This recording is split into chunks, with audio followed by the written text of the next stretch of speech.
The Republicans in Congress, what they're doing today is so reckless and dangerous in my view.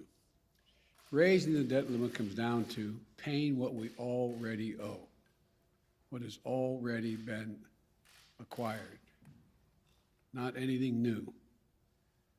It starts with a simple truth. The United States is a nation that pays its bills and always has.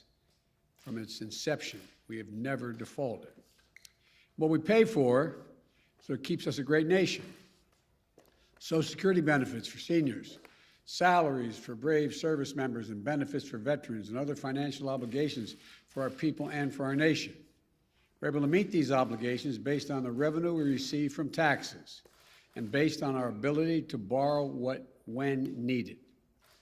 And in that case, we're able to borrow because we always pay our debt. We always paid what we owe. We've never failed. That's America. That's who we are. That's what's called for. It's called full faith and credit of the United States. It's rock solid. It's the best in the world. But here's the deal. There's a cap on what we can borrow called the debt limit. And only Congress can raise or lower that debt limit. So let me be really clear. This is really important to know. Raising the debt limit is about paying off our old debts. There's nothing to do with any new spending being considered. There's nothing to do with my plan for infrastructure or building back better. Zero. Both of which I might add are paid for. So if we're going to make good on what's already been approved by previous Congresses and previous presidents and parties, we have to pay for it. Social Security benefits, the American people are promised, salaries for servicemen and women, benefits for veterans. We're going to have to raise the debt limit if we're going to meet those obligations. And raising the debt limit is usually a bipartisan undertaking, and it should be. That's what is not happening today. The reason we have to raise the debt limit is in part because of the reckless tax and spending policies under the previous Trump administration. In 4 years, they incurred nearly $8 trillion. In 4 years, $8 trillion in additional debt. In bills we have to now pay off. That's more than a quarter of the entire debt incurred now outstanding after more than 200 years. And Republicans in Congress raised the debt 3 times when Donald Trump was president, and each time with Democrat support. But now they won't raise it, even though they're responsible for more than $8 trillion in bills incurred in 4 years under the previous administration. That's what we'd be paying off. They won't raise it, even though defaulting on the debt would lead to a self-inflicted wound that takes our economy over a cliff and risk jobs and retirement savings, Social Security benefits, salaries for service members, benefits for veterans, and so much more. A failure to raise the debt limit will call into question Congress's willingness to meet our obligations that we've already incurred. Not new ones, we've already incurred.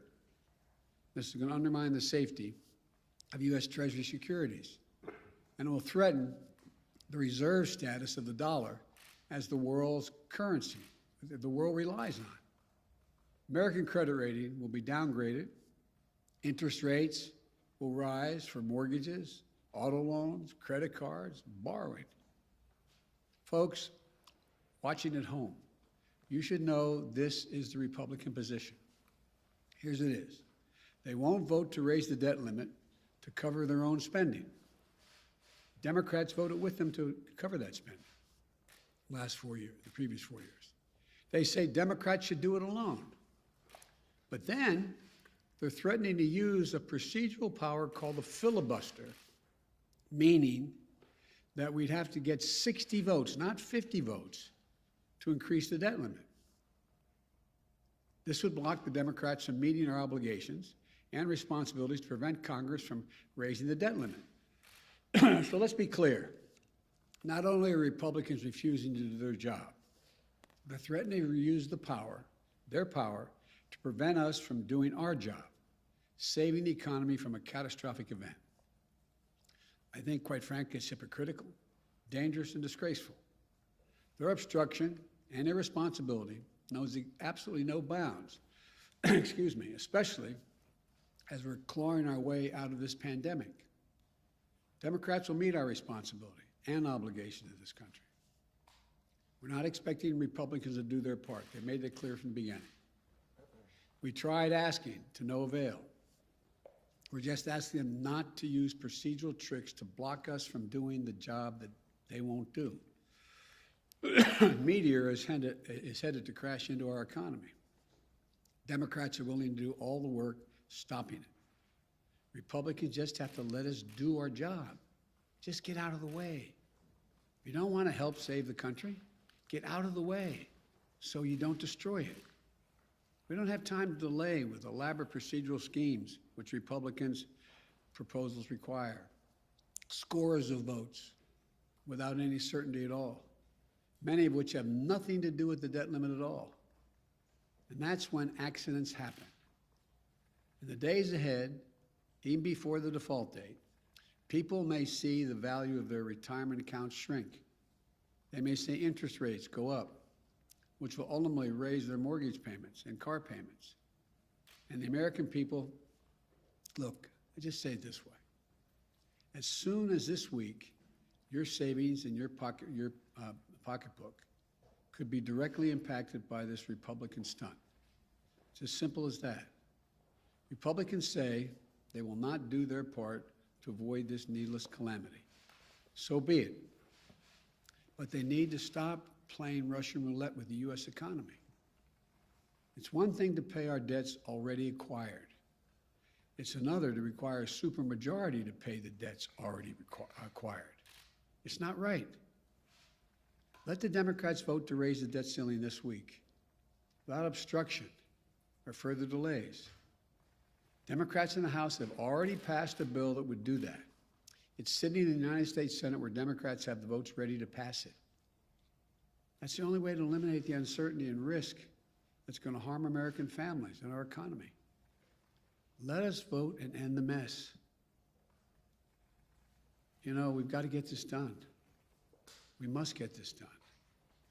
It is, like, as I said, playing Russian roulette to play these games. We can do it this week. Just get out of the way and let us pass it. Thank you. Mr. President, Senator Mitch McConnell says he has sent a letter to you explaining his view. Have you seen that letter? Have you communicated with him? And how dire do you believe this is if action doesn't take place in the next few days? First of all, I did get a letter. I got it 10 minutes before I walked in here. I've read it. I plan on talking to Mitch about it. He and I have been down this road once before, back when I was vice president, and I hope we can have some intelligent and honest conversation about what he's proposing. And I think the easiest way to do this, and if the Republicans would not use the filibuster, would be to let us vote on what is already in the Senate right now, passed by the House, to raise the debt limit. And we could do that in the next several days. Mr. President. Thank you, Mr. President. You've often touted your experience in the Senate, your 36 years in the Senate. Your aides have talked about your abilities to be a closer on deals involving legislation. Why were you unable, Mr. President, to close the deal with members of your own party on key parts of your legislative agenda last week? Thank you. I've been able to close a deal on 99% of my party. Two people. That's still underway.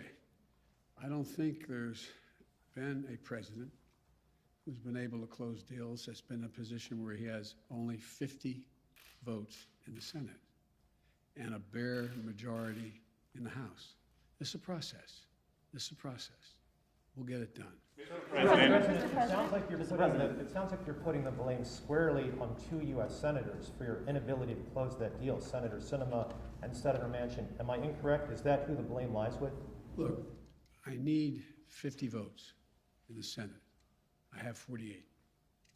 Mr. President, Leader Schumer has vowed not to raise the debt ceiling through the reconciliation process. So ultimately, if push comes to shove, Leader Schumer has said he won't raise the debt ceiling through the reconciliation process. So ultimately, if push comes to shove, and Senator McConnell does not change his position, what is more important, that position that Senator Schumer has, or raising the debt ceiling?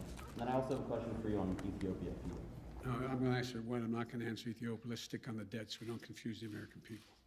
Number one, the issue of reconciliation, which is like code to the American people. What's reconciliation? There is a process that I understand the Republican leader is willing to initiate, go through, that would require literally up to hundreds of votes. It's unlimited number of votes having nothing directly to do with the debt limit. Could be for everything from Ethiopia to anything else that has nothing to do with the debt limit. And it's fraught with all kinds of potential danger for miscalculation. And it would have to happen twice. So you could literally have several hundred votes over the next number of days.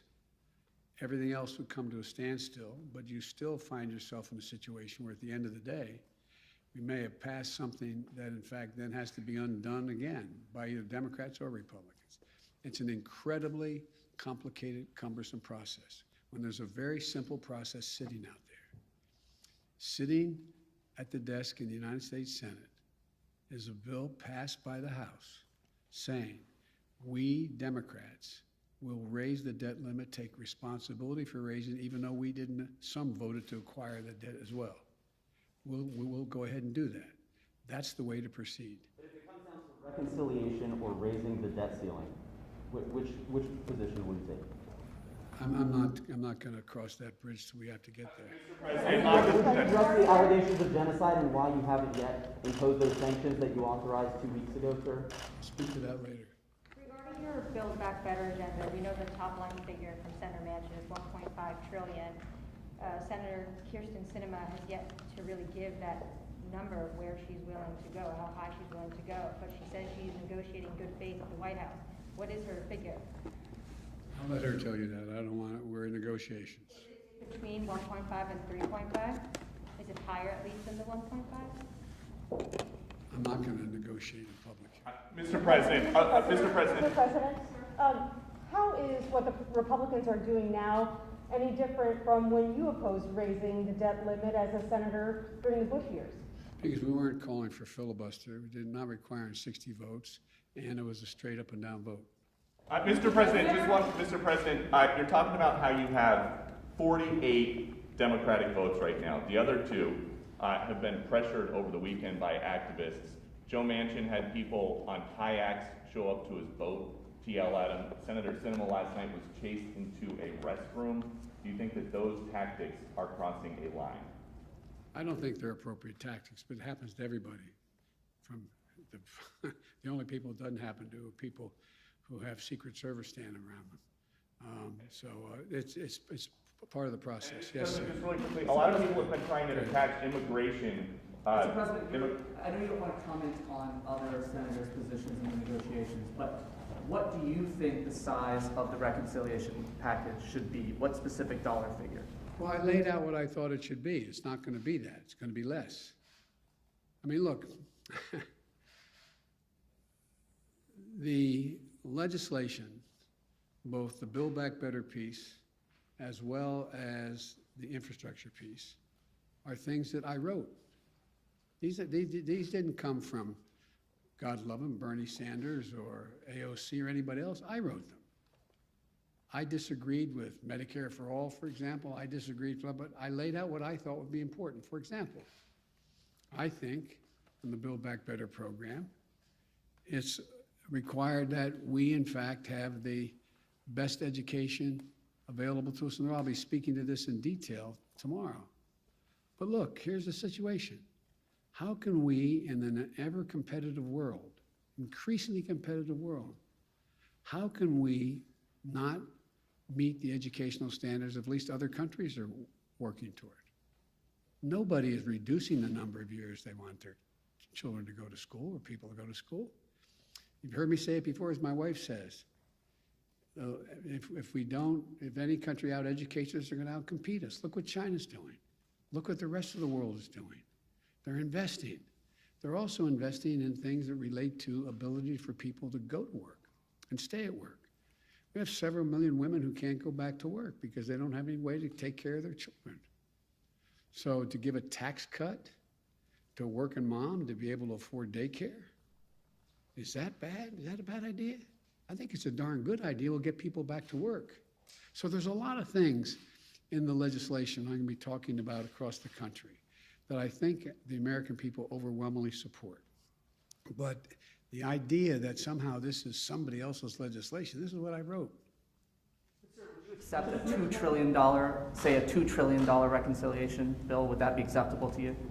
Again, as you know, it's not a smart thing to negotiate with yourself in public.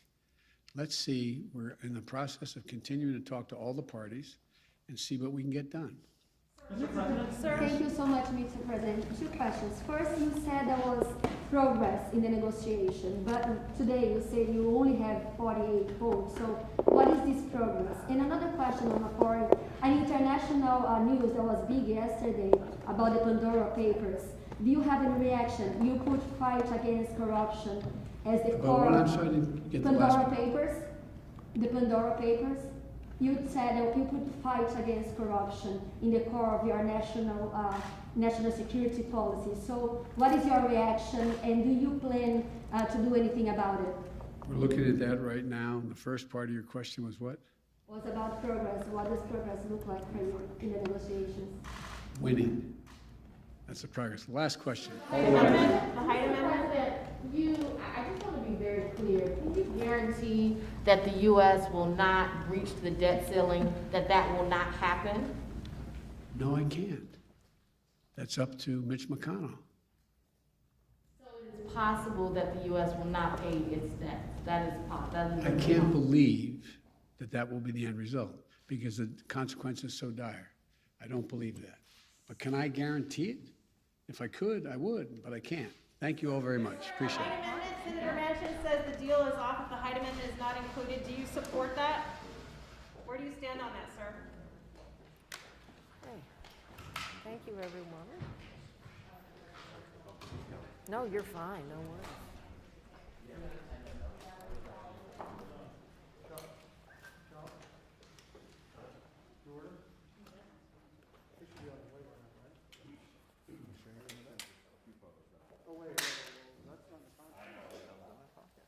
It did. I just towed it under your